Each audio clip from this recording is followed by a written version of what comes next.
Donc, bonsoir à tous et merci de vous être connectés sur ce webinaire qui aujourd'hui a pour thème trouver et préparer son stage ou apprentissage et réussir son intégration.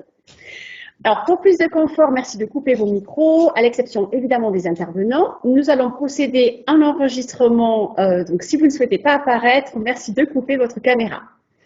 Nous allons rester ensemble environ 1 heure et quart. Vous pouvez à tout moment poser des questions à nos intervenants ou intervenir si vous avez quelque chose à ajouter dans ce webinaire. Donc, vous cliquez en haut sur la main. N'hésitez pas, c'est aussi fait pour ça les webinaires. Et plus vous allez apporter d'informations et de questions, et plus ce webinaire sera riche. Donc, on va démarrer avec la présentation des intervenants. Merci beaucoup à tous les trois d'être avec nous ce soir. Je te laisse la parole, Pascal. Bonsoir. Bonsoir à toutes et à tous. Donc pour ma part, je suis Pascal Rabé, enseignant à l'école Ferrière, l'école de l'excellence à la française. Voilà, c'est une nouvelle mission pour moi, c'est assez récent puisque j'ai intégré l'école il y a 2 ans. Avant cela, j'ai eu la chance de bénéficier de 17 années d'opérations hôtelières, toujours dans le monde de l'hébergement, de l'hôtellerie. J'ai commencé en tant que standardiste et j'ai fait différents métiers, réceptionniste, chef de brigade, enfin la voie royale dans l'hébergement. Voilà, j'ai eu la chance de travailler dans différents établissements tels que le Westin à Paris, le Lutetia, le Plaza Athénée, et ma dernière expérience, la plus récente, était l'Intercontinental Marseille Hôtel-Dieu. Puis j'ai été directeur d'hébergement, j'ai fait l'ouverture de cet hôtel emblématique, depuis voilà son ouverture qui était en 2013.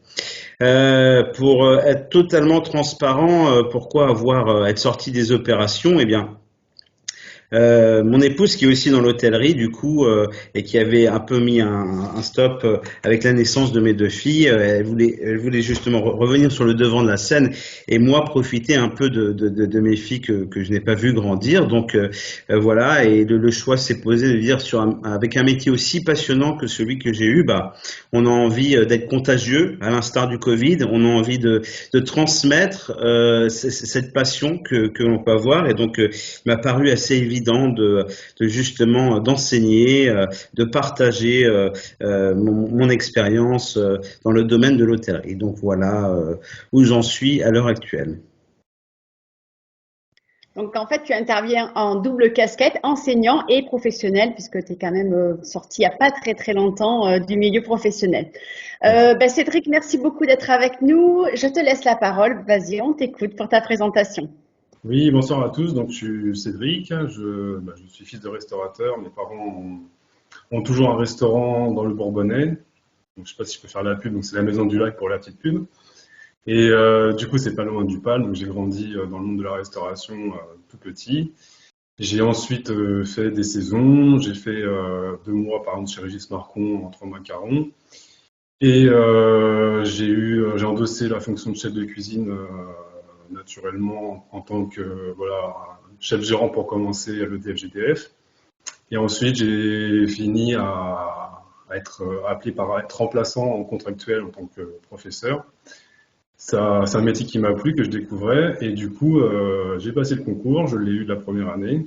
Et je me suis retrouvé ensuite au lycée Saint-Exupéry à Bellegarde-sur-Valserine. Donc, c'est un lycée entre Genève et Annecy.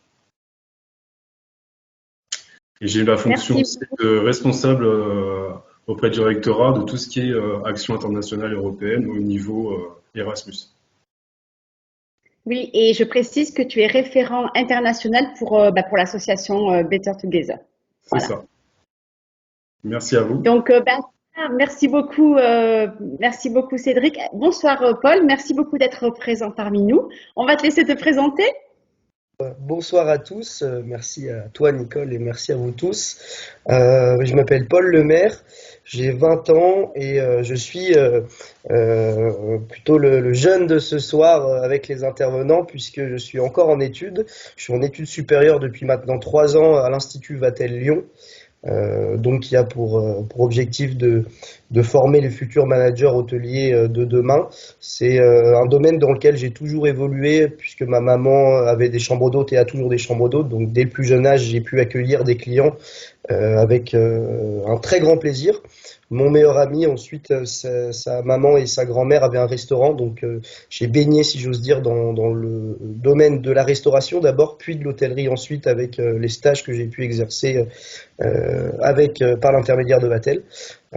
Et j'avais cette volonté de travailler avec et pour les autres, et cette véritable passion des autres. Donc c'est ce qui m'a conduit aujourd'hui à suivre cette formation et à demain, j'espère gérer un établissement ou autre. Donc voilà pour cette petite présentation. On en est sûr parce que tu es vraiment très doué. Et merci beaucoup à toi aussi, Paul, d'être avec nous. C'est un grand plaisir. Voilà, merci à tous les trois pour ce webinaire. Donc, fin novembre, on a fait un webinaire sur le CV et la lettre de motivation avec d'autres intervenants, ainsi que sur l'entretien d'embauche. Donc, c'est un webinaire que vous pouvez retrouver sur le site de l'association à l'onglet webinaire. Donc, certains étudiants ont déjà effectué des stages, beaucoup même, ou vont commencer à en effectuer. Et il y a des lycées et des écoles hôtelières qui ont un bureau des stages. Donc ça, c'est vraiment quand même un plus la plupart du temps. Ils organisent les stages, les coordonnent, trouvent les stages pour les entreprises, mais ce n'est pas le cas non plus de toutes les écoles.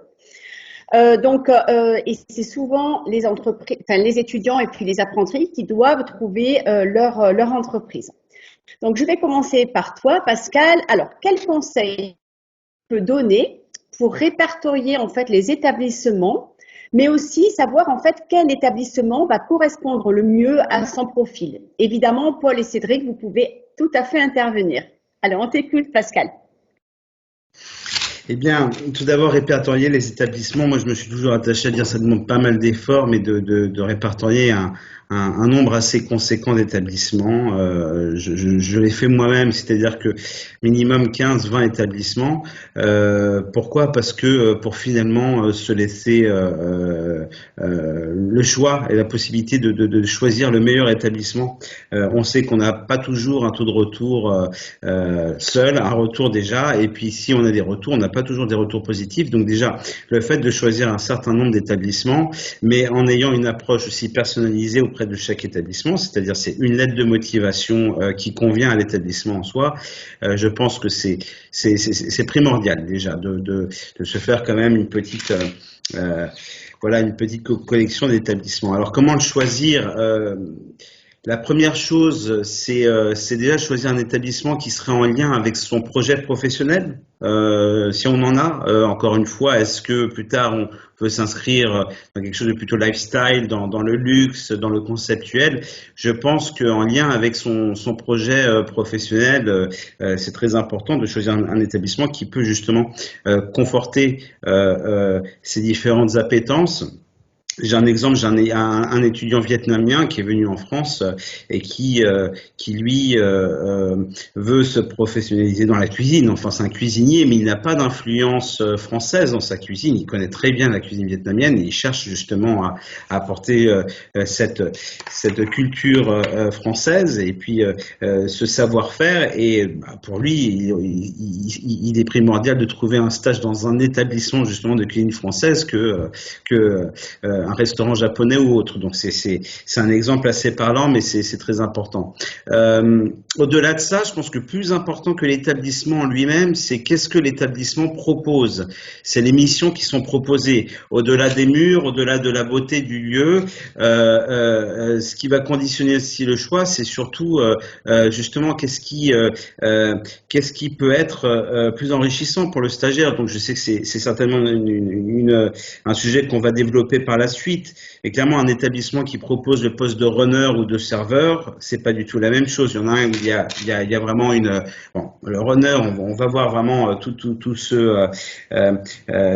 cette dynamique, tout ce travail qu'il y a de collaboration entre la cuisine et puis la salle. Le serveur, pouvoir prendre des commandes, pouvoir parler aux clients, il y a tout de suite une relation clientèle qui s'ajoute. Donc ça, c'est important. Quelle mission me propose l'établissement en question? Il y a aussi le fait, voilà, c'est vrai qu'on met toujours un peu en opposition l'hôtellerie de luxe ou le restaurant de luxe et puis les établissements économiques. Je pense que les deux sont bien. Encore une fois, il faut savoir à quoi s'attendre. Un établissement de luxe de prestige est très bien pour le CV, il est vrai, et puis ça va conforter des acquis solides. Néanmoins, les expériences de stage sont certainement plus restreintes qu'un établissement peut-être un peu plus bas de gamme, où généralement, durant ces stages, on a la possibilité on a une plus grande latitude de responsabilité de mission. On peut voir plus de choses. Donc l'un ou l'autre aussi sont assez différents en termes d'expérience de stage. Et puis je finirai par ça. Ce qui est important aussi, c'est il faut penser à tout l'aspect pratique en termes d'hébergement. Est-ce que je trouve un stage dans le lieu dans lequel je vis, auquel cas, eh bien j'ai déjà un chez soi, j'ai déjà un endroit où dormir.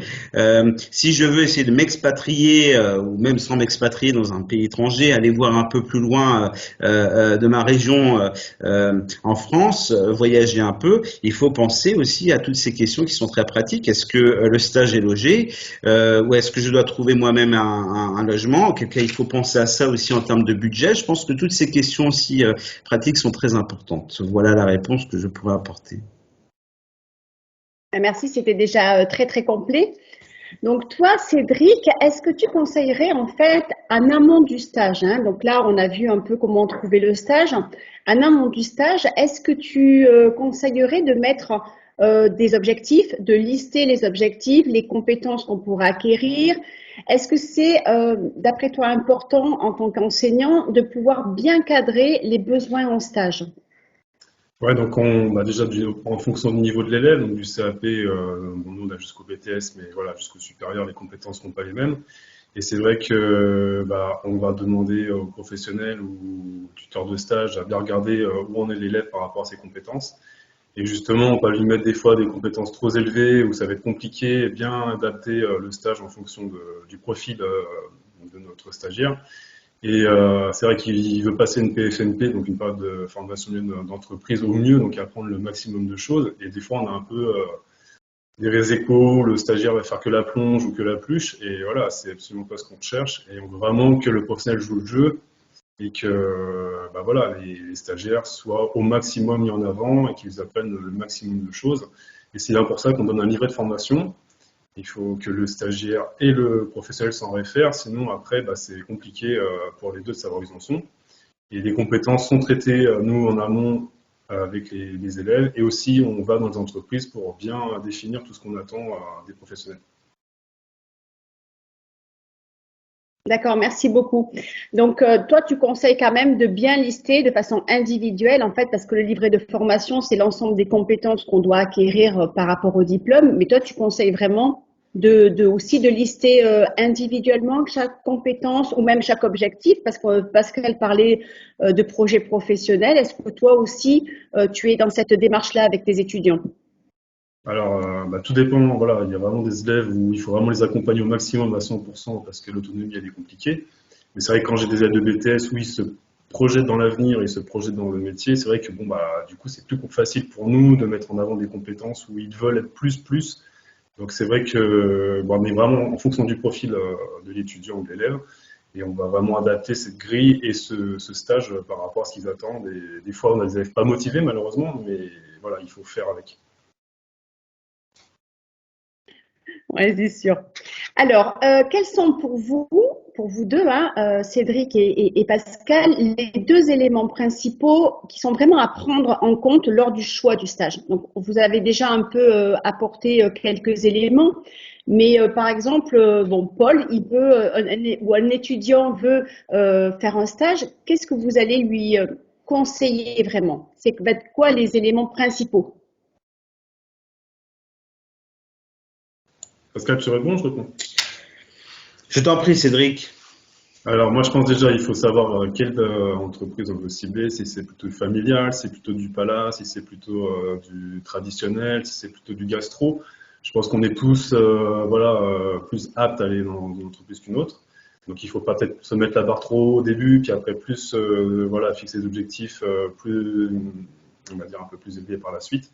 Et quand on commence à être humble dans cette profession, et puis au fur et à mesure, quand on prend confiance en soi, et puis quand on est de plus en plus à l'aise, bah, monter de plus en plus. Voilà, pour ma part, je pense que ça doit fonctionner comme ça. Oui, tout à fait. Moi, je suis tout à fait d'accord avec toi, Cédric. Et puis, au-delà de ça, je pense que on est quand même, enfin, l'hôtellerie et la restauration est un patrimoine français. On a une chance incroyable d'avoir une palette, une multitude d'établissements de tous bords avec différentes spécialités. Et je pense qu'il y a vraiment le choix aussi de trouver quelque chose qui nous correspond. Euh, on n'est jamais, on n'est jamais aussi compétent et aussi performant que lorsqu'on fait quelque chose qu'on aime ou quelque chose qui nous ressemble. Donc, je pense que c'est euh, moi, je me rappelle dans mon école, la première année, on m'imposait un stage. La deuxième année, je devais choisir. J'ai été d'autant plus ravi quand j'ai eu à choisir mon stage parce que justement, j'ai peut-être fait les choses pour. Voilà, je suis allé, j'ai choisi un stage qui me ressemblait le plus, qui répondait plus à mes attentes. Donc, c'est surtout effectivement de pas prendre par défaut, de voilà quand on est dans l'anticipation et on prend le temps de rechercher son stage, on a encore une fois le choix, la possibilité avec tout ce qui s'offre à nous en France, on a le choix de trouver un établissement qui nous correspond. Et pour savoir si c'est un établissement qui nous correspond, parce que on a certainement que le nom ou bien le site internet, mais c'est se renseigner aussi sur les valeurs partagées par cet établissement. Et puis et au-delà de ça aussi, je pense il est voilà le conseil, non pas que je veuille dénigrer les hôtels familiaux ou bien les petits hôtels, mais en tout cas dans les premières expériences de stage, si on en fait 2 ou 3 ans, il est important au moins d'avoir fait un stage dans un établissement d'un groupe hôtelier, d'un groupe international qui justement ont déjà des process en place, des standards en place, qui est une très bonne école aussi pour pouvoir être performant par la suite. Donc je pense que ça c'est indispensable au moins d'avoir un stage dans un groupe hôtelier, un super majeur, peu importe, qui va justement quand même de par les process qu'ils ont, les procédures, les standards et toute la stratégie, pouvoir apporter énormément aux stagiaires. Exactement. Merci. Oui, tout à fait. Merci beaucoup à tous les deux. Alors, Paul, je vais te laisser la parole. Ça tombe très, très bien que tu veuilles intervenir. Merci. Donc, tu as déjà effectué plusieurs stages.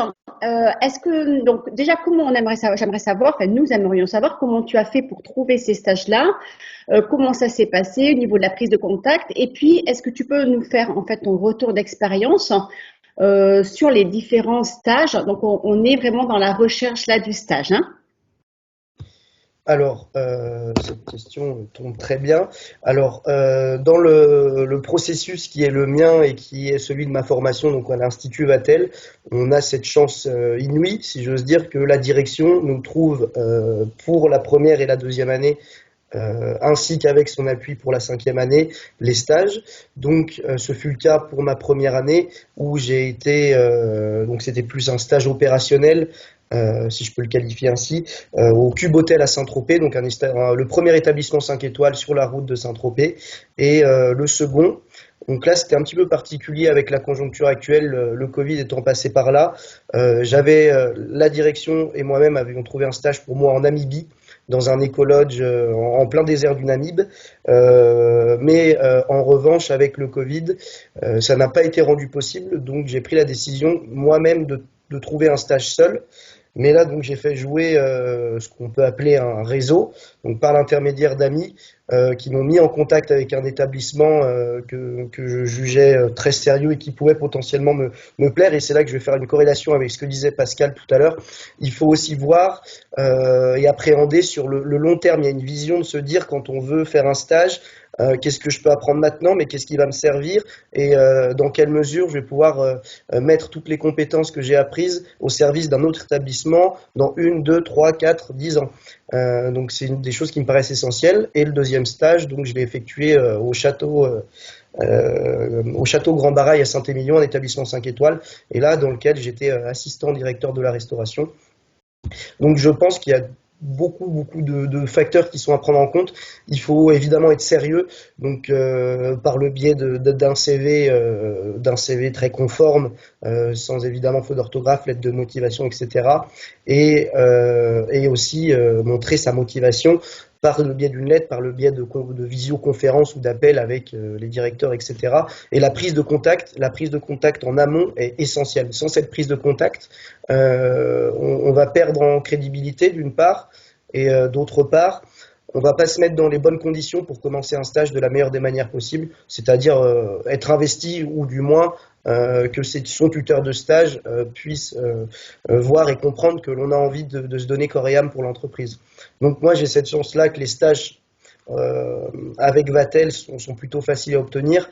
Et il y a cette notion de réseau aussi. Le réseau Vatel est assez exponentiel. Chaque année, il se développe avec les 5e années qui partent, etc. Donc le réseau est primordial. On peut trouver son stage tout seul, mais au prix d'efforts qui sont assez lourds, je pense. Donc il y a cette notion de réseau. C'est aussi toute l'importance de Better Together qui prend une dimension assez et même très importante. J'allais dire assez, mais non, le mot c'est très important. Et donc ça peut permettre à plein de jeunes de trouver un stage dans les meilleures conditions possibles. C'est exactement ça, Paul. C'est vrai que notre objectif aussi, c'est d'ouvrir notre réseau pour que l'ensemble des étudiants sur la France entière puissent trouver vraiment le stage qui leur correspond et dont ils ont envie. Donc, je ne sais pas s'il y en a qui souhaitent intervenir sur les débuts de stage, sur comment trouver son stage, mais on va poursuivre. N'hésitez pas à intervenir, bien sûr. Donc, on va aborder maintenant l'arrivée. Mais avant cela, donc je souhaiterais juste aborder, donc tu en as parlé un tout petit peu, Paul, hein, la prise de contact en amont du stage. Donc toi, tu as dit que c'était très important, Paul, en amont, les visios, etc. Donc Pascal et Cédric, donc j'imagine que vous conseillez à vos étudiants donc au moins un appel quelque temps avant de débuter. Donc pour les étudiants qui nous écoutent, quelles sont les préconisations que vous pourriez donner? Alors Cédric, on t'écoute ou Pascal, comme vous voulez. Comme tu veux. Pascal, tu veux y aller ou j'y vais? Allez, cette fois, je prends la main. Allez, Comme vas-y. une question pour un champion, c'est ça, je crois. Allez, c'est bon. Je prends la main. Non, ça rejoint un peu ce que disait brillamment Paul avant. C'est-à-dire, je pense que cette prise de contact est essentielle et c'est vraiment l'idée de se préparer, de se conditionner avant de commencer le stage. Se préparer, c'est de façon très pratique. Moi, je me souviens mon entretien de stage, mes premiers entretiens, où avant de mettre le pied, c'est les chaussures cirées, c'est la cravate. J'ai bien répété encore une fois comment bien faire mon nœud, où je faisais la veille, en tout cas pour ne pas perdre de temps le matin même. Et c'est aussi se préparer, c'est anticiper tout ce qui peut se passer. C'est-à-dire, voilà, moi, tant qu'on fait un stage dans la région dans laquelle on est, ce n'est pas trop loin, c'est y aller avant tout. Aller déjà une fois à l'établissement pour si on est véhiculé, pour savoir où est-ce qu'on peut se garer. Combien de fois j'ai vu des stagiaires maladroitement la première fois remettre leurs clés au voiturier de l'hôtel, ça ne se fait pas. Donc voilà, savoir où est-ce qu'on peut se garer. Est-ce que si on prend les transports, anticiper effectivement les différents problèmes. Donc c'est faire le chemin une fois, 2 fois pour s'assurer que on puisse être à l'heure, voir au niveau de l'accessibilité. Et puis surtout. Le plus important, c'est connaître l'établissement dans lequel on va justement vivre ces 4, 5, 6 mois de stage. Parce que déjà, c'est gage de sérieux, c'est faire montre de sérieux que d'arriver en connaissant son produit. Ça montre qu'on est très intéressé, qu'on est très impliqué dans son stage. Et en plus, c'est une manière d'optimiser totalement son apprentissage parce que plutôt que de découvrir les choses au premier jour de stage, de savoir quel est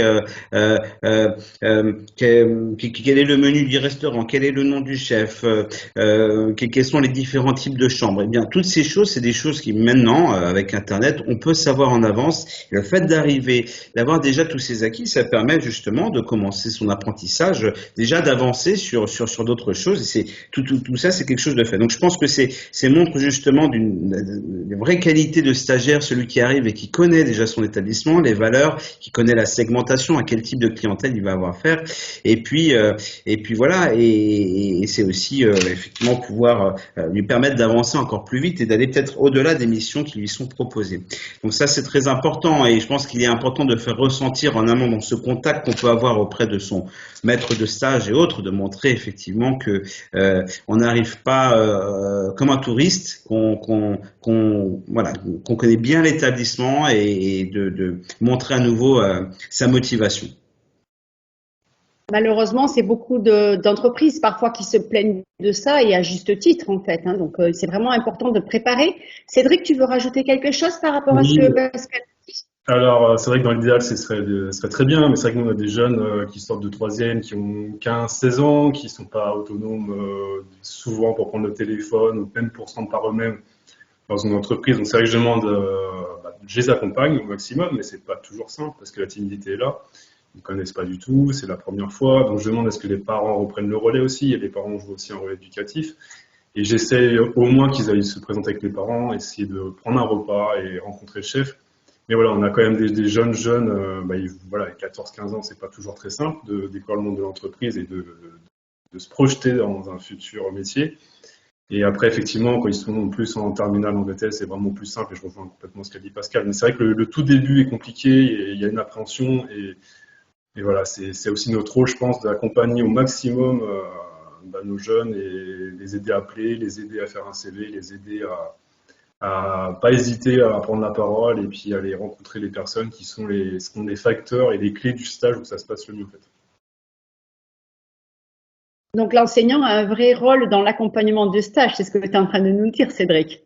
Je pense que si on n'est pas là, on va attendre longtemps avant qu'ils prennent nos téléphones et on va prendre longtemps avant qu'ils fassent un CV. Donc c'est vrai que, heureusement, j'espère qu'on a vraiment cette fonction et ce rôle.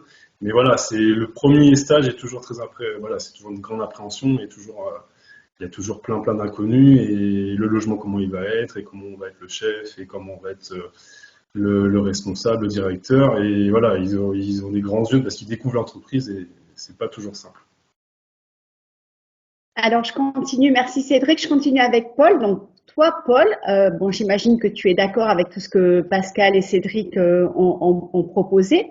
Est-ce que toi, Paul, tu as fait peut-être des erreurs que tu pourrais expliquer peut-être, qu'il ne faut surtout pas faire?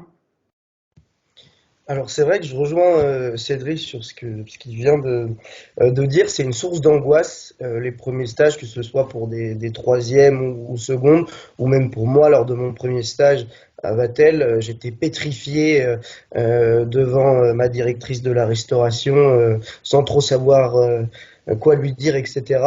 Il y a une des erreurs fondamentales que j'ai faites, c'est justement lors de mon premier stage de ne pas prendre autant d'informations par le biais d'Internet, comme Pascal le parlait tout à l'heure, parce qu'on a cette faculté maintenant d'être informé sur tout et dans des temps records. Donc il faut, et ça je l'ai pas assez fait lors de mon premier stage, il faut s'informer, pas dans les moindres détails, parce que c'est toujours un plaisir de découvrir des choses de son hôtel ou de son restaurant, mais il faut s'informer sur les cartes, il faut s'informer sur le terroir, la région, sur les concurrents aussi, sur ce qu'on peut proposer. Par exemple, à Saint-Tropez, il y a une quantité d'hôtels 5 étoiles et de lieux très prestigieux, mais par exemple, j'avais aucune idée que le seul restaurant 3 macarons de Saint-Tropez, c'était la Vague d'Or au Cheval Blanc. Donc, il y a en amont quand même ce travail que je n'avais pas fait parce que je ne le savais pas, tout simplement. Donc cette erreur, il faut j'y remédier pour le deuxième stage, où là je m'étais renseigné, puisque je partais à Saint-Émilion en plus, donc une grosse région viticole. Donc j'ai appris les principaux cépages, etc. Et une deuxième erreur, c'est bien au contraire de l'excès de confiance, l'excès d'angoisse, de timidité et ce fait-là d'être vraiment presque complètement désemparé, et ses facultés en fait volent en éclats quand on arrive les premiers jours, quand on se présente face à nos collaborateurs, à nos collègues. Non, il faut arriver en étant évidemment très humble, très modeste, mais il faut faire part de ses compétences, il faut discuter, et il faut surtout communiquer. Les premiers jours, c'est très important de communiquer avec ses responsables, avec ses collaborateurs, pour avoir une vision aussi globale. Et une troisième chose, c'est se présenter de soi-même au directeur de l'établissement ou directrice de l'établissement. C'est très important, d'une part pour laisser une bonne image de notre arrivée, mais également pour remercier l'établissement de nous donner la capacité et de nous donner simplement de quoi entrer dans la vie active et avoir une première optique, une première vision de ce qu'est un stage et de ce qu'est la vie professionnelle. Donc je dirais que c'est les trois choses qui me semblent assez primordiales à aborder ce soir. Ouais, merci beaucoup. Donc, faire preuve de curiosité vraiment professionnelle, puis même personnelle, par rapport à l'ensemble de la région, de l'endroit où on va. Mais je reviens juste quand tu nous as dit que tu étais pétrifié, Paul, lors de ton premier stage. C'est vraiment de dire aux professionnels de ne pas oublier ça. C'est vrai que des fois, ils ont l'habitude de recevoir beaucoup d'élèves en stage et de faire un peu preuve vraiment d'empathie. Il y en a beaucoup qui le font, hein, mais vraiment d'essayer des fois, parfois, de se mettre à la place de l'étudiant qui démarre pour la première fois parce que c'est dur, hein. Tout à fait. Après, j'ai envie de dire aussi que les parrains, pardon, je viens de te couper, Paul, excuse-moi, mais les parrains ont aussi ce rôle de conseiller, donc nos parrains dans l'association, de conseiller nos étudiants. Donc, il ne faut pas qu'ils hésitent à poser des questions, à demander des conseils pour mieux débuter un stage. Évidemment. Alors, Paul, pardon. Je voulais rajouter également, poser des questions, ça, c'est vraiment essentiel. Et c'est la chose qui va nous permettre de tout comprendre. Et la plus insignifiante des questions qu'on pourrait poser a une importance, que ce soit pour nous, pour le directeur ou directrice de la restauration ou ses collaborateurs. Chaque interrogation, chaque question, chaque problème a une solution, a une réponse, et il faut que cette réponse nous soit apportée déjà pour comprendre, appréhender tous les rouages, les services de l'hôtel ou ce que l'on doit faire. Mais c'est vraiment ce sens accru de poser des questions. Il ne faut pas avoir cet excès de curiosité, il ne faut pas que ça soit incessant, mais il faut que ces questions elles soient quand même récurrentes. C'est primordial. Cédric, tu veux intervenir par rapport à ce que Paul est en train de dire? Oui, je vais juste rajouter, voilà, je rejoins Paul, mais bien montrer ce qu'on aime, on aime ce qu'on fait, pardon, voilà, c'est un métier de passion, et si le chef ou si le responsable voit qu'on prend plaisir, bah, ça passera beaucoup mieux que si on le fait par contrainte, ou si on le fait à reculons et qu'on vient, il faut faire un stage, mais j'ai pas envie, ça va se ressentir, mais c'est vrai que si vous venez vraiment avec cette envie, cette petite étincelle, bah, tout de suite ça passera beaucoup mieux parce qu'on apercevra de votre motivation. Pascal, je te laisse la parole. Oui, je voulais rebondir sur ce que tu disais, Nicole. Je pense que c'est essentiel, effectivement, quand on s'adresse un petit peu à nos recruteurs et hôteliers restaurateurs, c'est effectivement comprendre que voilà, c'est un métier où on est dans la gestion de l'humain. Et on n'aura jamais un stagiaire qui sera exactement, enfin tous les stagiaires qui seront pareils, ils arrivent tous avec leur histoire, ils arrivent tous avec leur conquête, et je pense que c'est finalement c'est le rôle de tout leader. C'est vraiment une règle clé dans le leadership, mais aussi, je pense à un papa, à un maman, à une maman, je pense aussi à un directeur d'hôtel, je pense à un maître de stage, à un enseignant. Finalement, c'est de comprendre que attendre qu'on soit tous performants au même titre, ça n'existe pas, ça c'est de la programmation, c'est quelque chose qu'on fait avec des robots. Mais l'idée de se dire que avec le potentiel du candidat, du stagiaire, le fait de l'amener justement à ses pleines performances, c'est ça finalement que l'on attend. Dans la gestion de l'humain, c'est pas d'attendre que tout le monde ait 20 sur 20, c'est que si le plein potentiel de quelqu'un est de 12 sur 20 et qu'il a 13, eh bien on sabre le champagne. C'est ça finalement, le vrai leadership et le vrai management, c'est de considérer que d'amener chacun à son plein potentiel. Et c'est se gâcher que d'avoir 18 sur 20 si son plein potentiel est 19 par exemple. Donc je pense que ça c'est primordial et voilà, tous les recruteurs et puis même les enseignants, je pense que c'est très important de comprendre ça, de dire que, et finalement pour le comprendre et pour y arriver, c'est avant tout s'intéresser à la personne, c'est apprendre à la connaître. Comment connaître le plein potentiel du stagiaire, de l'étudiant, si on ne s'est pas intéressé à elle ou à lui avant. Donc ça c'est très important, je pense. Alors Paul, merci beaucoup Pascal. Paul, je vais poursuivre avec toi. Donc quand on est en stage, est-ce que tu peux nous donner ton retour d'expérience ainsi que des conseils pour bien démarrer le stage? Donc, tu nous as dit en amont de bien se renseigner, etc. Donc, est-ce que tu peux donner des astuces pour les enseignants, pour les professionnels, mais surtout aussi pour les étudiants, pour bien s'intégrer dans un stage? Alors, pour bien s'intégrer dans un stage, donc déjà en prenant en compte tout ce que l'on a évoqué précédemment, il faut aussi être conscient de sa situation de stagiaire. Par conséquent, accepter qu'il y a des tâches qui peuvent parfois ne pas nous faire plaisir à exercer, à faire, etc. Il y a aussi cette mesure d'entretenir dans un premier temps des relations professionnelles avec ses collaborateurs, avec son directeur de la restauration, ne pas trop se dévoiler. Là encore, on travaille avec les autres, donc on est dans l'humain, mais ne pas trop se dévoiler tout de suite, ne pas trop parler de soi, rester très humble. Il faut rester.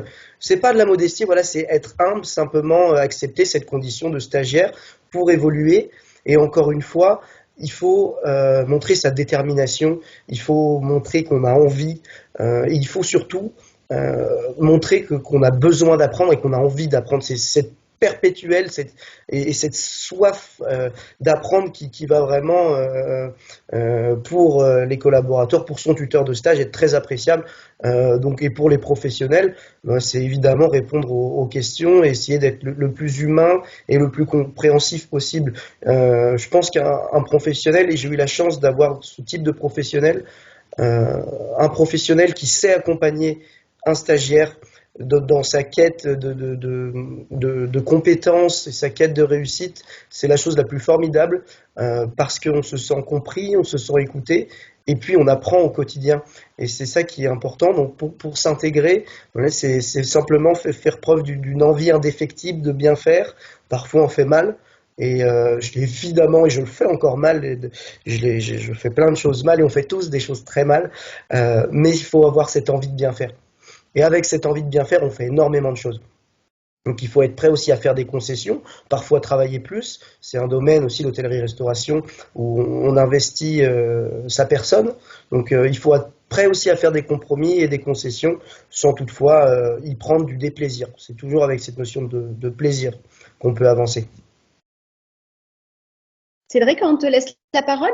Tu veux rajouter quelque chose? Un exemple qui me vient en tête, j'ai un élève, un très bon élève qui était mis j'avais placé dans un établissement prestigieux et ça s'est mal passé parce qu'il n'a pas osé parler, communiquer, donc il restait dans son coin parce que ça ne passait pas avec le chef. Voilà, c'est humain, des fois on s'entend pas avec tout le monde, mais bon, il s'est vraiment braqué, le chef aussi, et du coup le stage était compliqué. Et je l'ai changé, je l'ai remis dans un établissement prestigieux, et il a compris son erreur, il a communiqué avec les personnes, il a parlé, il s'est ouvert, et là, c'était complètement différent, et ça s'est très bien passé.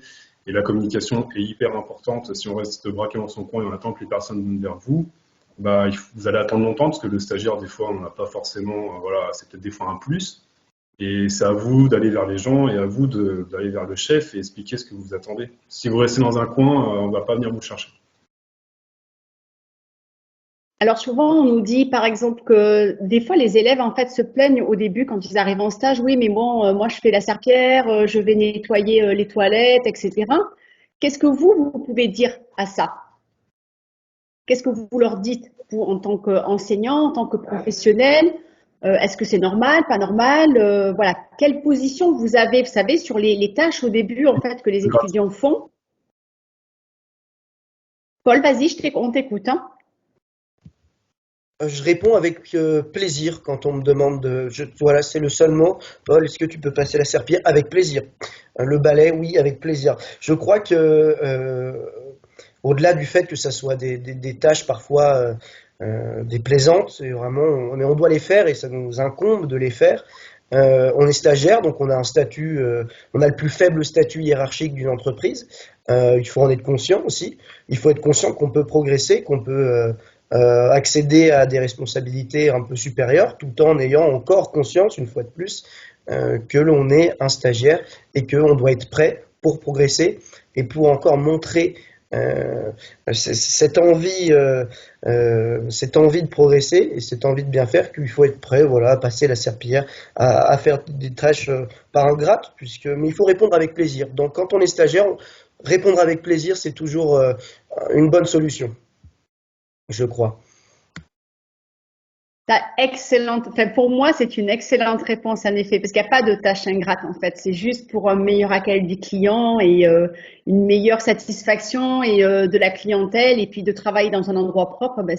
Franchement, c'est idéal et normal pour la clientèle. Le détail fait l'excellence.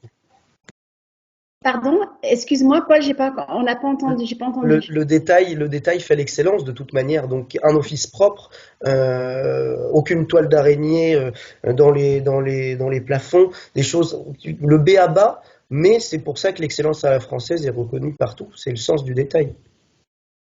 Après, je peux reprendre la parole? Bien sûr. On a parfois des stagiaires qui nous appellent, je fais que la plonge et je fais rien d'autre. Et c'est vrai qu'ils font pas un stage de plonge, hein, ils font vraiment un stage pour apprendre à faire la cuisine. Et à un moment, si ça devient que rester à la plonge, soit on demande à parler au chef de service et voir comment on peut faire autrement, parce que c'est pas du tout l'objectif du stage. Et sinon, faire intervenir une personne référent sur les stages. Parce qu'à un moment, c'est pas normal qu'on reste un mois à faire ou plus que de la plonge. Donc je pense qu'effectivement, il y a des limites à tout. Donc oui, avec plaisir certaines choses, mais pas non plus en abuser. Oui. Mais moi, je trouve que tu as raison. C'est vrai que voilà, il faut savoir à un moment donné aussi dire stop et puis pouvoir évoluer dans l'entreprise. Après, est-ce que vous conseillez également à vos étudiants d'avoir des points de milieu de stage ou des points ou 2-3 points pendant le stage pour voir l'évolution et puis pouvoir communiquer ou pas du tout? Ouais, non, je pense que Pascal? c'est primordial. Il y a rien de plus important que le feedback. Au-delà, certes, le salaire est important, les conditions autres, mais c'est surtout, étant étudiant et stagiaire, c'est le feedback, le salaire le plus important, c'est justement de recevoir des commentaires, c'est de savoir, de comprendre quels sont les axes d'amélioration, quels sont, voilà, peut-être quelles sont les réussites, qu'est-ce qu'il faut pérenniser. Et je pense que ça c'est primordial. Alors, on va souvent être confronté non pas par mauvaise volonté, mais par des professionnels, des maîtres de stage qui ils sont pas là pour rigoler ou pour apprendre, hein. Ils sont là, c'est leur quotidien, ils sont payés, ils ont des objectifs de satisfaction clientèle, de rentabilité, et on sait que c'est un métier très prenant, et des fois ils vont peut-être ne pas justement proposer ces entretiens, voilà, en début, en milieu, en fin de stage. Souvent ils le font en fin de stage, heureusement, mais donc je pense qu'il faut pas hésiter de dire à nos stagiaires, à nos étudiants, d'aller de l'avant, de solliciter ces entretiens. Faut pas solliciter un entretien toutes les semaines, ça risque d'être un peu peut-être peu pesant pour le maître de stage, mais voilà, en début du stage pour apprendre à se connaître, en milieu de parcours, c'est indispensable, je pense, de solliciter cet entretien, parce que déjà ça montre que le candidat est intéressé par ce qu'il fait, qu'il a envie d'apprendre, de s'adapter, d'être sûr qu'il est sur le droit chemin, d'être sûr qu'il réponde aux exigences du service, de la clientèle. Et voilà, il n'y a rien de pire, et malheureusement, on peut voir quelques exemples comme ça de stagiaires qui ont passé 4 mois, 5 mois. On leur dit comment ça s'est passé, bien, selon moi ça s'est passé. Et puis, au retour de leur évaluation de stage, sont surpris par l'évaluation qu'ils ont eue. Ah, mais c'est sévère, ah, mais enfin, on n'a pas à être surpris. On doit savoir comment a été son stage. Son évaluation, on doit la faire soi-même, on doit la connaître. Et ça, pour ça, il faut effectivement ne pas hésiter à solliciter, voilà, à dire à son maître de stage, à son chef de service. Voilà, écoutez, je veux m'assurer d'être sur la bonne voie. Dites-moi qu'est-ce que je peux améliorer, que puis-je faire pour mettre tous les atouts de mon côté, du vôtre. Et ça, je pense que c'est important. La communication est primordiale. Alors, on a souvent des étudiants qui, quand on prend contact avec eux durant le stage, on leur demande comment ça se passe. Et souvent, enfin, je ne sais pas si ça vous arrive, mais ils nous disent, moi, j'ai l'impression qu'un tel ne m'aime pas. Et en fait, moi, ça m'est arrivé très souvent, alors qu'en fait, c'est juste pris dans la saison, c'est juste pris dans le service, et que ça n'a rien à voir en fait avec tel ou tel stagiaire. C'est juste à un moment T, peut-être que la personne a parlé peut-être un peu brusquement, etc., ou a montré de l'agacement. Donc, est-ce que justement, ça permet les feedbacks, comme tu dis, Pascal, de pouvoir désamorcer ce genre d'impression et repartir sur des bases saines? Bah, je pense, oui. Moi, ce que j'aime bien, ou ce que je préfère, ou ce que je souhaite, c'est avoir un tuteur en vue de stage, donc vraiment un référent, et le tuteur qui est vraiment là, alors pas forcément un chef, mais des fois un chef de partie, ou autre, hein, et vraiment avoir un lien privilégié avec le tuteur, et avoir des retours qui sont pas toujours faciles avec le chef de service ou avec le second, et avoir le tuteur qui accompagne le stagiaire au mieux, et voilà, être là plus pour dans la bienveillance et le guider et l'aider plutôt que le chef qui passe la remontrance à tout le monde, et des fois le stagiaire le prend pour lui alors que c'est pas forcément adressé à lui, et des fois c'est toute l'équipe qui prend, et alors que ça s'adresse pas du tout au stagiaire. Ouais, et puis je pense que c'est vraiment pas, il faut le reconnaître, facile pour ces jeunes, pour ces stagiaires. Je l'ai été au départ aussi, hein. J'ai fait Vatel Paris. Mes premiers stages étaient douloureux, et c'est parce qu'ils étaient douloureux qu'ils étaient très enrichissants. Mais je me mets à la place, c'est pas facile parce que déjà je pense que on n'accepte pas on est très exigeant avec soi-même. Je pense, on n'accepte pas de fauter, on veut surtout pas faire d'erreur. Alors qu'un stage c'est fait un peu pour ça, c'est fait pour pas pour faire que des erreurs, mais je pense que tout professionnel, tout maître de stage peut s'attendre à ce qu'il y ait des erreurs, et c'est justement avec ces erreurs que l'on va commettre qu'on va apprendre. Tant qu'on n'a pas tué un client, ça va. Je veux dire, faire tomber une assiette par terre, c'est pas la fin du monde. Mais je pense que effectivement, des gens s'autorisent pas l'erreur, et puis quand bien même on va vite prendre sur soi le fait que notre chef de service ou ou l'employé ne soit pas content ou remette en question une action qui était effectivement dommageable, et une erreur, ou le fait qu'un client se plaigne vis-à-vis de nous sur tel ou tel service qu'il a eu ou telle expérience, eh bien c'est assez naturel, on va prendre sur soi, on se dit mon Dieu, mais c'est de ma faute, qu'est-ce que j'ai fait, voilà. Et je pense que c'est un âge où on apprend, mais c'est assez naturel, donc faut pas s'inquiéter, mais c'est un âge où justement il y a une mutation, il y a une transition à faire en passant du jeu à nous, en apprenant finalement qu'on est là, on représente un établissement, on s'inscrit dans une équipe, c'est un travail collaboratif, c'est un travail justement de plusieurs personnes, et d'apprendre à pas prendre sur soi, de comprendre que la remarque qu'on a, c'est pour le bien fondé du service, pour que tout se déroule bien, et c'est pas forcément une attaque personnelle. Le client qui va se plaindre, c'est pas contre nous qu'il a voilà des problèmes, c'est contre tel ou tel point. Et je pense que c'est important, mais ça c'est quelque chose qu'il faut effectivement apprendre à appréhender au fur et à mesure, et puis finalement c'est en vivant multitude d'exemples comme ça qu'on apprend à se blinder, et finalement prendre un peu de la hauteur, de la distance, et de venir faire cette mutation d'apprenant à professionnel, et de comprendre tout ce que cela veut dire, et que finalement c'est rien contre nous. Alors, je rigole, mais Paul, je vais te laisser la parole, mais juste pour souligner que Stéphane Guillaume dit pas d'accord du tout avec les assiettes qui tombent. Donc, je comprends, je vois très bien où tu veux en venir, Stéphane. On va te laisser la parole. Et Valentin nous dit on n'a qu'à les recoller, voilà. Donc, et les renvoyer chez Sèvres. Ouais, il a dit ça. Hein. Donc, je vous laisserai la parole juste après. Je voudrais juste, Paul, on te laisse continuer, peut-être intervenir par rapport à ce que Pascal vient de dire. Oui, par rapport à ce que Pascal vient de dire, c'est vrai que je crois qu'il ne faut pas prendre les choses personnellement. Il y a un très bon livre un petit peu sur le développement personnel, la psychanalyse, les quatre accords Toltec, pardon, qui est un petit bouquin assez incroyable qui permet de mieux comprendre, et qui dit notamment qu'un des 4 accords qu'il faut passer avec soi-même, c'est de ne pas prendre les choses personnellement. Évidemment qu'il faut les prendre personnellement dans une certaine mesure, être conscient des choses, mais quand il y a un client peiné qui est pas très agréable, ou quand on prend une remontrance un salarié, un collaborateur, notre maître de stage peut être désagréable ou avoir des propos un petit peu vifs avec nous, faut pas le prendre personnellement, parce qu'il faut pas oublier qu'on c'est un métier de pression, qu'on peut être sujet à des agacements divers et variés, et donc faut être capable d'avoir cette rétrospection et cette introspection sur soi-même, et de se dire bon, j'ai fait une faute, on a peut-être fait une faute, ce client ou ce salarié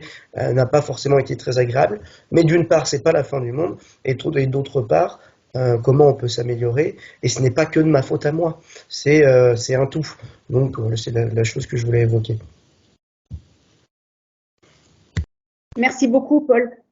Juste, j'aimerais un peu qu'on termine sur un point. Donc, on a quand même des stages parfois qui dérapent. J'ai envie de dire, on va dire le mot dérapage. On a des étudiants qui n'osent pas parler. Il y en a des étudiants qui subissent. Donc, sur des horaires qui sont au-delà de ce qui est gérable, en fait. Donc, qu'est-ce que vous conseillez, vous, à ces étudiants? Est-ce que vous conseillez, même si c'est des établissements extrêmement prestigieux, de se taire, de rien dire? Des fois, on voit, ben, tiens le coup, c'est bien pour ton CV, etc. C'est une ligne sur le CV, il te reste pas longtemps à faire. Quelle est votre position là-dessus? Cédric?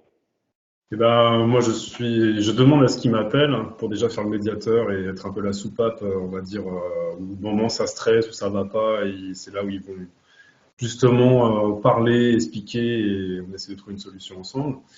Et ensuite, voilà, c'est pas toujours très simple de trouver un chef de service, et je prends les devants et j'appelle et je veux savoir ce qui se passe et essayer de comprendre. Et ensuite, trouver un consensus avec voilà, la personne qui est responsable des stages et le stagiaire, savoir si on peut pas justement faire attention parce qu'ils sont voilà, pas dans les clous et à un moment c'est plus possible. Donc on trouve un consensus et souvent ça se passe bien et la solution est vite là. Ils se rendent pas compte, le stagiaire n'ose pas parler et ils se rendent pas compte qu'ils sont au-delà des clous et le monde de l'hôtellerie malheureusement fait plus que voilà les 39 heures et le stagiaire est impliqué dans la brigade et ça part où il va jusqu'à la fin du service, même plus loin, et on est vraiment hors les clous au niveau du code du travail, c'est ça le problème. Oui, je pense qu'il n'y a rien de pire que le mutisme. On sait que voilà, on peut, encore une fois, il faut être conscient qu'on est en train de construire ou pas nos professionnels de demain dans un monde qui manque cruellement de force vive, de talent. Et le but n'est pas de dégoûter, hein, voilà, déjà qu'on n'a pas assez de valeureux hôteliers restaurateurs. Si c'est pour que justement le stage fasse voilà, parce que quelqu'un finalement veuille complètement s'écarter de cette industrie, c'est vraiment dommage.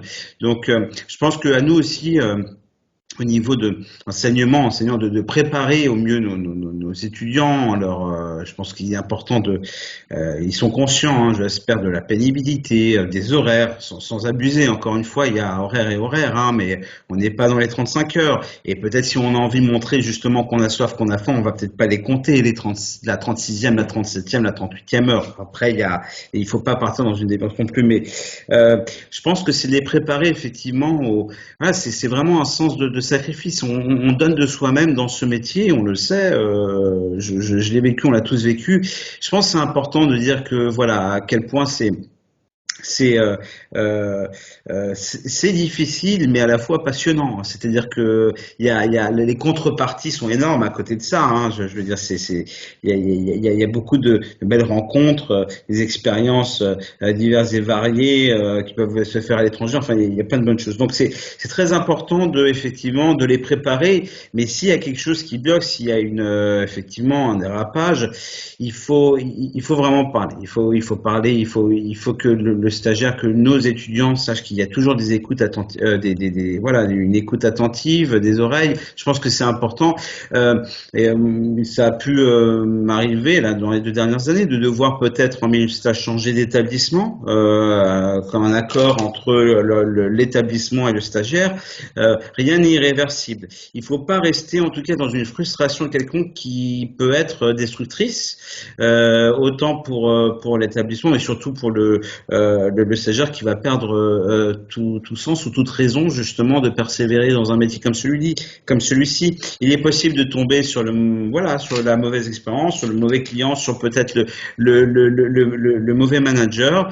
Je pense que ce métier a beaucoup d'autres choses à offrir. Il ne faut pas rester sur une expérience et se dire surtout rester emprisonné à quelque chose en se disant mon Dieu, j'ai pas le droit de m'exprimer, je ne suis qu'un stagiaire. De toute façon, je n'ai jamais raison. Si c'est les professionnels, ils ont toujours raison. Non, peut-être on peut être en désaccord, on peut ne pas être en phase, et c'est important de le dire pour pouvoir trouver chaussure à son pied, je pense, et ne pas rester sur une défaite. Cédric, on te laisse intervenir? Oui, je vais juste reprendre la main pour rajouter. J'ai un étudiant qui a fait un mini burn-out parce que justement, il était vraiment trop impliqué et trop dans son stage et il était au-delà de ce qu'on lui demandait et beaucoup plus. Et malheureusement, il a pété un plomb et s'est retrouvé mini burn-out en arrêt et ça a été jusqu'au burn-out. Donc même des stagiaires peuvent aussi péter les plombs. Et je pense qu'il faut vraiment faire attention à se préserver de soi-même et puis ne pas aller au-delà de ce qu'on est capable. Le corps a ses limites et il faut savoir dire à un moment, stop, je peux pas faire plus. Paul, on t'écoute? Et ce qui peut être considéré comme un accord tacite entre des professionnels, c'est le fait qu'on ne dise pas non ou non, ce soir je peux pas rester, je suis désolé. Donc il faut aussi exprimer, et ça par le biais des enseignants ou nous de la direction de notre école, il y a des stagiaires qui ont fait part de leur mal-être. Et donc ça peut jouer, comme Cédric le disait, ce rôle de médiation qui est très important, parce que finalement on a assez peur d'une part du jugement des autres salariés qui, eux, sont en CDD, en CDI, ou même de notre maître de stage qui dit oh, alors, est-ce que vous m'entendez bien? J'ai eu un problème. Non, parfait, génial. De se dire mince, mes collègues vont penser que j'ai pas de courage, que j'ai aucune envie, etc. Donc il y a aussi ce côté-là qui est assez angoissant. Mais toutefois, et comme Cédric le disait tout à l'heure, où je revenais au fait de, avec plaisir, toujours dire oui, il y a ce côté, il faut pas toujours dire oui si c'est abusif. S'il y a cette, puisqu'il faut être honnête, un stagiaire d'un point de vue financier, d'un point de vue pécunier, c'est très intéressant pour toutes les entreprises. Donc évidemment qu'une heure de stagiaire, et s'il ne respecte pas ses contrats, c'est toujours très intéressant puisque à terme, un stagiaire est capable de faire aussi bien qu'un CDD ou un CDI. Donc, il faut être prêt à faire des heures. Dans mon cadre, j'étais prêt à en faire, comme je vous l'évoquais dans une précédente réunion avec Nicole et Pascal et Cédric, j'étais prêt à faire beaucoup d'heures, mais j'étais prêt physiquement et consciemment. Je me suis dit, je suis Paul, où est-ce que tu es prêt? Eh bien, je le suis dans cette mesure-là, mais il faut aussi être prêt à dire non. Et c'est ce qu'on ne fait pas assez, ce que les stagiaires ne font pas assez. Paul, est-ce que tu peux rester une 16e heure d'affilée ce soir, après ta journée de travail? J'avais trop tendance à dire oui, même tout le temps, alors que parfois l'épuisement était beaucoup trop intense. Donc il faut apprendre, comme le disait Cédric, à se connaître et à ne pas aller au-delà de cet épuisement ou de ses capacités physiques. Cédric, tu voulais encore avoir la parole ou c'est bon? Non, voilà, ce qu'a souligné Paul est tout à fait de se faire attention à soi, c'est important. Et voilà, on a le monde de l'entreprise, mais aussi la vie privée, et la vie privée est aussi importante quand on est en stage que le monde de l'entreprise. J'ai envie de rajouter que c'est important aussi que les étudiants fassent preuve aussi de courtoisie dans le stage. Des fois, ils n'ont pas non plus, des fois, certains codes d'être, quand on est à l'heure, on est déjà en retard, d'être toujours propre sur soi, d'être poli, d'avoir envie, d'être curieux. Et à côté de ça, on a aussi des entreprises. Il faut apprendre aussi à être reconnaissant du travail qui est effectué en stage. C'est vrai que ne serait-ce des fois, les étudiants attendent juste un merci et oui, c'était bien. Et souvent, on manque souvent de ce manque, enfin, les étudiants manquent souvent de ce manque de reconnaissance. Et c'est dommage. Enfin, je te vois dire oui, Paul, j'imagine que, voilà, des fois, merci. C'est vrai que ça coûte pas grand-chose, mais il y a des fois, on l'entend pas souvent, en fait. Et souvent, les étudiants, ils font beaucoup d'heures durant les stages, ça les embête pas forcément. Et ils attendent quelque chose, pas forcément une gratification d'être payés, mais souvent aussi d'être remerciés tout simplement et de dire que le travail qui a été fait est un bon travail. On a parlé justement des stages, je voulais juste rajouter pour nos étudiants de ne pas oublier de demander des lettres de recommandation, on n'a pas trop évoqué, et c'est quand même important, n'est-ce pas? Paul, je te laisse la parole peut-être. Alors sur ce que tu viens d'évoquer, Nicole, je suis tout à fait d'accord. C'est vrai qu'un merci, c'est la plus belle des récompenses, ou simplement le fait de se dire que les professionnels soient pleinement conscients de ce qu'on a réalisé dans l'entreprise. Et j'ai le souvenir là pour la fin de mon stage de deuxième année, donc qui est très récent, c'était fin octobre. Le directeur d'établissement qui ne m'avait jamais remercié, etc., a pris le temps de me recevoir dans son bureau et de vraiment me dire merci Paul pour ton investissement, tes heures, etc. Et c'est la plus belle des récompenses parce que ça récompense son investissement, le temps passé dans l'entreprise, et puis ça récompense sa confiance professionnelle. Donc il y a cette notion, voilà, au-delà de la gratification ou de choses pécuniaires, il y a simplement des mots. Parce que l'humain aussi, on fonctionne aux mots, qu'ils soient MOTS ou MAUX. Donc c'est très important. Et les lettres de recommandation, ça a une réelle importance puisque j'observe maintenant qu'on me demande souvent, lorsque, pour le stage de la deuxième année, j'envoyais des CV, etc. Est-ce que vous pouvez joindre une lettre de recommandation ou deux? Donc c'est très important d'en demander une ou du moins de la solliciter auprès de son maître de stage.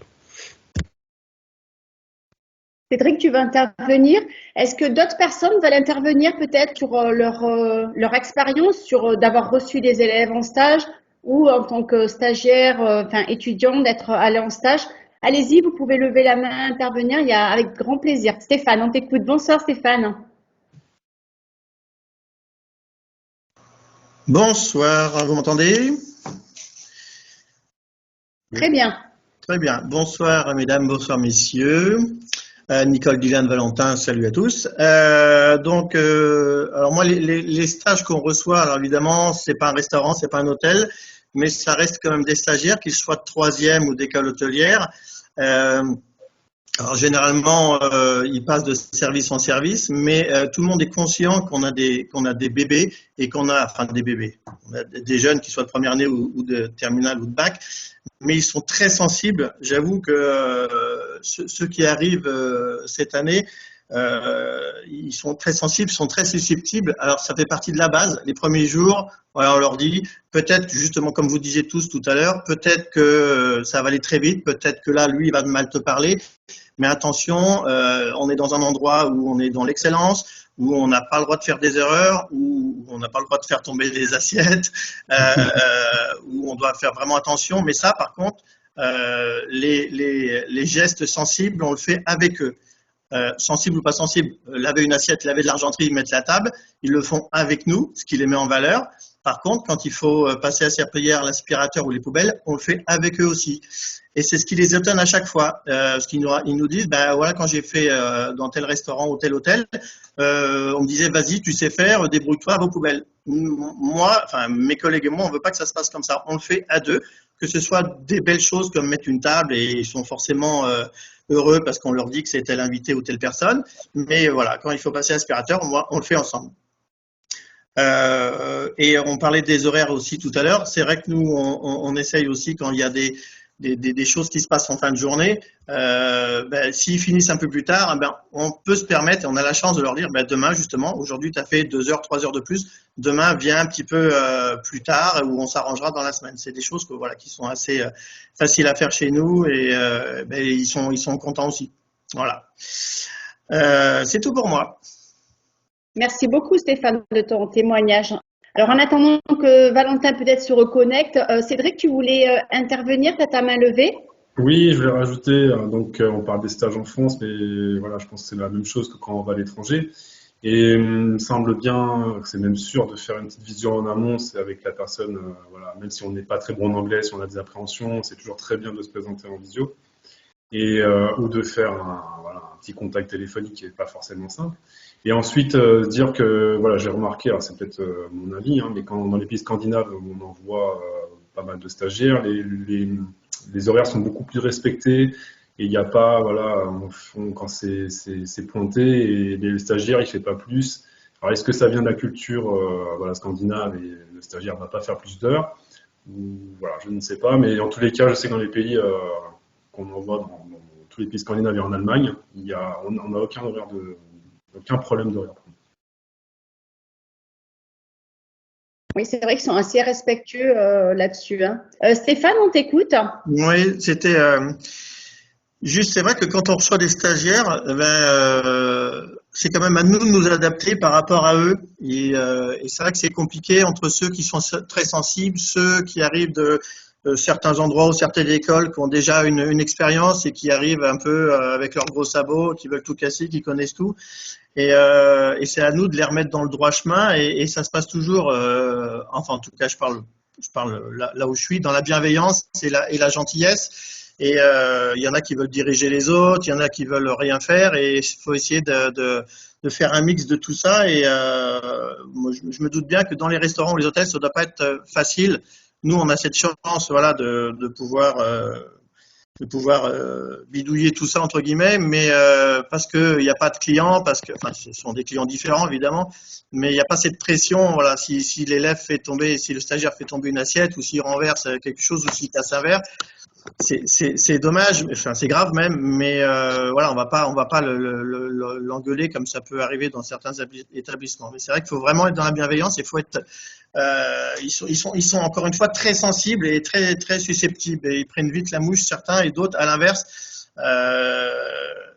Le psychologique est très très important. Et moi c'est ce que je ressens, et ils sont complètement différents des autres années. Voilà pour moi. Oui, Ouais. bienveillance et exigence ne sont pas antinomiques, hein, d'ailleurs. Hein. Je pense Tout que à fait. c'est de les amener à l'excellence, mais tout en étant effectivement bienveillant. Valentin, c'est à ton micro ou pas? Bah, c'est vous qui allez me le dire. Eh ouais. On entend ta belle voix, Valentin. Vas-y, on t'écoute. Hein. Oh zut! Oui. Donc, bah, en fait, j'ai un cas un peu particulier parce que moi, j'ai été autant élève stagiaire il y a encore pas si longtemps, enfin il y a 15 ans. J'ai été enseignant pendant un an, donc j'ai vu le côté enseignant, et j'ai été longtemps formateur de stagiaires.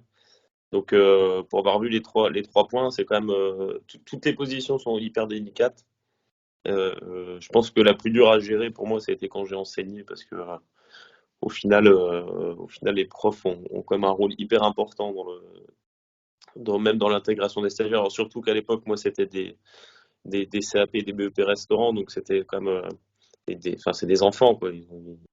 C'est juste très très compliqué. Je trouve que c'est même parfois un peu les envoyer au casse-pipe. Enfin bref, aujourd'hui, je pense que le plus gros problème, enfin, si on parle d'un problème, c'est encore les employeurs et la façon dont sont globalement traités, gérés, et les stagiaires. Et on a des boîtes encore qui se vantent aujourd'hui de faire tourner leur saison d'été grâce à leurs stagiaires. C'est quand même proprement scandaleux. Et ce qu'il faudra mettre un terme à ça un jour, je ne sais pas comment, mais enfin, c'est assez terrible. Et moi, j'ai eu cette année beaucoup d'étudiants de Vatel. Je crois que j'en avais de mémoire 6 ou 7 en salle en même temps. Donc, qui étaient tous des primo-apprenants qui venaient qui étaient en deuxième année, mais qui avaient passé la première année à la maison avec le Covid, donc qui avaient jamais mis les pieds dans un restaurant. C'était un enfer à gérer, quoi, parce que c'était des CAP première année au niveau du niveau de service, mais avec des jeunes gens de 22, 23, 24 ans. Et donc, en effet, à faire comprendre à ces jeunes gens-là que le service, ça passe aussi, ce que vous parliez tout à l'heure, par l'entretien d'un restaurant, par toutes ces choses-là, c'est pas toujours facile. Après, voilà, on est, c'est un mot que j'aime pas, mais on est presque des éducateurs, parfois avec certains, et c'est quand même toujours un peu délicat. Alors, on met souvent la faute sur les formateurs ou les maîtres de stage sur des soucis, etc. Mais il y a quand même enfin, la mentalité des jeunes, elle est quand même assez terrible aujourd'hui, quoi. À mon sens, enfin, globalement, hein, je vois, enfin, comme disait Stéphane, je trouve que là, plus ça va, et c'est de pire en pire, quoi. Dans le- je vais pas dire le mauvais sens du terme, mais on a beau essayer d'apporter, ça devient, je sais pas comment expliquer, ça devient un peu ce qui est censé être un lieu de formation, bah, ça devient pour eux un peu la récré parce que ils sont plus à l'école, ils sont en stage. Alors après, ils s'entendent vite très bien, ça devient une bonne bande de copains et du coup, pour canaliser tout ce monde-là, c'est pas toujours facile. Enfin, je trouve que c'est de plus en plus compliqué à gérer globalement. Euh, et moi, à titre personnel, en tant que chef de service, je trouve qu'on m'en demande beaucoup trop par rapport à la formation des jeunes, quoi. On a des équipes pas formées, on a des stagiaires pas formés, et il faut faire tourner des maisons comme ça. On en revient au problème global du métier, quoi. De toute façon, s'il n'y a pas Et de tu bonne fais formation d'assurés, on n'a pas des bons. Si les jeunes sont mal formés, ils arrivent dans des maisons après en tant que salariés pas bien formés, et donc la boucle, ils ne sont pas reformés sur place, etc., etc. C'est très très compliqué, hein. Je pense qu'il y aura des livres, des encyclopédies à écrire là-dessus. Bon, Valentin, tout allait bien jusqu'à présent. Tu viens de plomber toute notre soirée. Ouais, là, c'est tombé. Non, mais Valentin, c'est ça. C'est pour ça qu'on l'invite plus dans les webinaires, parce qu'il plombe l'ambiance, hein. Mais il a raison, quand même. Il a raison. C'est vrai que Ouais, on mais paye après, la mauvaise réputation du il métier. y a des super Ça a quand exemples même aussi. J'ai eu une jeune cet été avec qui je sentais qu'il y avait vraiment un super potentiel. Je l'ai poussé, je l'ai fait chier, je l'ai poussé, je l'ai poussé, je l'ai poussé. Elle est partie, merci Monsieur Méraud pour tout, etc., etc. Et 2 mois après, elle m'a envoyé un message. Je suis devenu chef de rang dans un étoilé à Lyon. Merci de m'avoir pincé les mains à chaque fois que je les mettais dans mes poches. Merci. Donc on se dit bon, j'ai 32 ans, mais je suis déjà un vieux con, mais au moins ils savent dire, ils savent. Donc voilà, il y a toujours des pépites, il y a toujours des gens très bien, c'est pas le problème, mais c'est le problème global de la faute. De toute façon, à chaque webinaire, on en vient en parler, qu'il y a un problème global de formation en amont, et on le ressent, nous, je pense, dans les maisons aujourd'hui. Après, excusez-moi, je vais intervenir. On a mis en place ces deux MHR, donc une section où ils font et de la cuisine et du service. Et je suis pas bien persuadé que cette réforme est vraiment la mieux. Donc c'est vrai qu'on a des élèves qui sont pas formés comme on le souhaiterait, mais on nous impose des choses et c'est pas forcément simple aussi nous en tant qu'enseignants de suivre les référentiels et de mettre en place ce qu'on attend de nous. C'est évident. De toute façon, c'est évident. Et après, Tu vois, par moi, exemple, les bacs pro, pardon, Valentin, mais tu vois, par exemple, les bacs professionnels, la première année maintenant, elle est commune à plusieurs matières. C'est ça, ils font les deux. Les vacances, etc., ça leur laisse très peu de formation en en établissement scolaire. Donc, ils vont survoler vraiment le métier, ils vont faire quelques TP, puis après, on les envoie en stage. Donc, c'est sûr qu'ils sont absolument pas dans la compétence de ce que pouvaient attendre les restaurateurs, ça c'est sûr. Mais après, moi, je comprends complètement Valentin aussi. Mais des fois, un peu, vous êtes usé, quoi, d'avoir des étudiants qui sont pas forcément motivés, des fois, comme disait Stéphane, un peu grincheux ou susceptibles. Et voilà, donc c'est vrai que pour vous, c'est compliqué aussi. Pardon, Cédric, je t'ai coupé, excuse-moi, vas-y. Non, mais je voulais juste rajouter le fait qu'on ait des élèves aussi qui sont pas toujours motivés et pas toujours dans la profession comme on le souhaiterait. Et c'est vrai que c'est pas facile pour vous, mais c'est pas facile aussi pour nous, parce qu'ils doivent faire des PFMP, donc à un moment, il faut bien qu'on les place.